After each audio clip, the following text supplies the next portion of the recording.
Hello guys, আসসালামু আলাইকুম। কেমন আছেন? আশা করি ভালো আছেন। জনপ্রিয়তা নাটকের স্ক্রিপ্টগুলো এই ভিডিওতে রয়েছে। প্রেমের শুরু থেকে শেষ হওয়া পর্যন্ত সমস্ত কিছু অংশগুলো এই নাটকে তুলে ধরা হয়েছে। আশা করি অনেক ভালো লাগবে। ভিডিওটি ভালো লাগলে অবশ্যই লাইক, কমেন্ট, শেয়ার করবেন, চ্যানেলটি সাবস্ক্রাইব করবেন। Excuse me.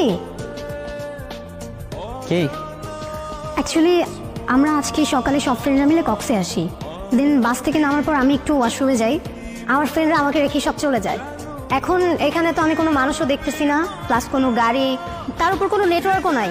আমি ওদের সাথে কোনোভাবেই কন্ট্যাক্ট করতে পারতেছি না। এখন আমি তো এখানে একদম হারিয়ে গেছি। Tell me, how can I help? আমরা সব ফ্রেন্ডরা মিলে ইনানি বিচে যাওয়ার কথা।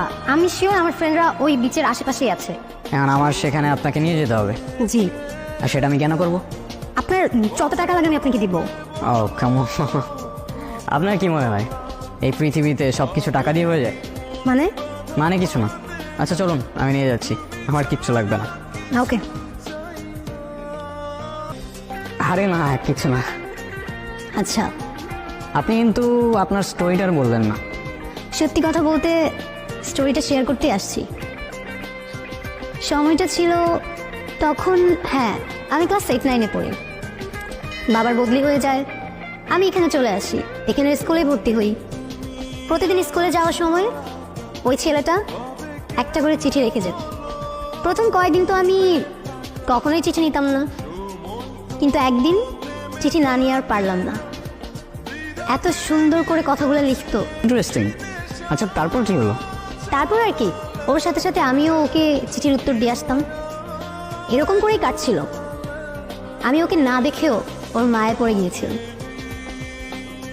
আপনি যখন স্টোরিটা বলতেছিলেন না, আমার ইমাজিনেশনে সব কিছু ভাসছিল। I don't know why. আচ্ছা, আপনি কিন্তু আপনার স্টোরিটা শেষ করলেন না।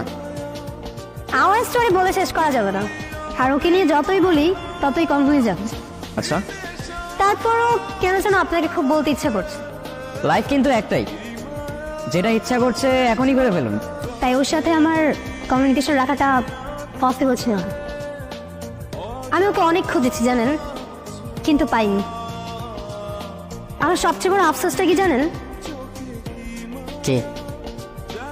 যাকে আমি এতটা ভালোবেসেছি, যার মায়া এতটা পড়ে গিয়েছিলাম, তাকে আমি কখনো দেখিনি।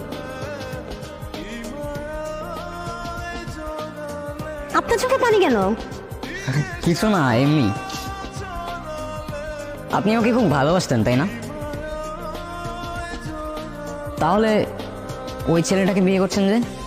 ওর সাথে আমার ফ্যামিলিগত বিয়ে। ওই যে দেশি কালচার, বিয়ে তো একটা করতেই হবে, সেটাই করছি। আজই পরিচয়। এটা কিনলেন কখন? আপনি মজা করছেন তাই না? সময় হলে ঠিক বুঝতে পারবেন। আসি, ভালো থাকবেন, নিজের খেয়াল রাখবেন, আর ভাগ্যে থাকলে আবার দেখা হবে।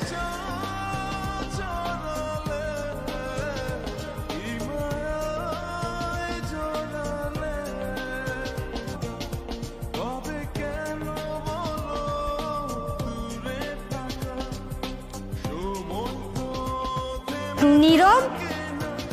এটা নীরব ছিল? গার্লফ্রেন্ড নীরব ছিল? আমাকে শুধু নীরবই আরো বলে ডাকতো।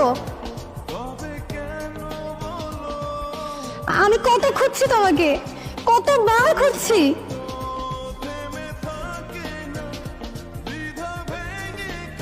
আমার এত কাছে নীরব হয়ে ফেললাম। আমি এসেছিলাম, তোমার চিঠিটা পড়ে সেখানেই দাঁড়িয়েছিলাম। প্রতিদিন আগের মতোই চিঠি দিতাম, দাঁড়িয়ে থাকতাম তোমার অপেক্ষায়, কিন্তু তুমি আর আসনি, কখনো আসনি। কয়েকদিন আগেই তোমার খোঁজ পেলাম, শুনলাম তোমার বিয়ে হয়ে যাচ্ছে। তোমাকে শেষবারের মতো দেখার লোভটা আর সামলাতে পারলাম না। জানো, তোমাকে এত কাছে পাওয়ার পর তোমার থেকে দূরে যেতে প্রচণ্ড কষ্ট হচ্ছে। ভালো থেকো, আর ভালোবাসা নিও আরো। নিজের খেয়াল রেখো। আর হ্যাঁ, এটাই হয়তো আমার তোমায় দেওয়া শেষ চিঠি।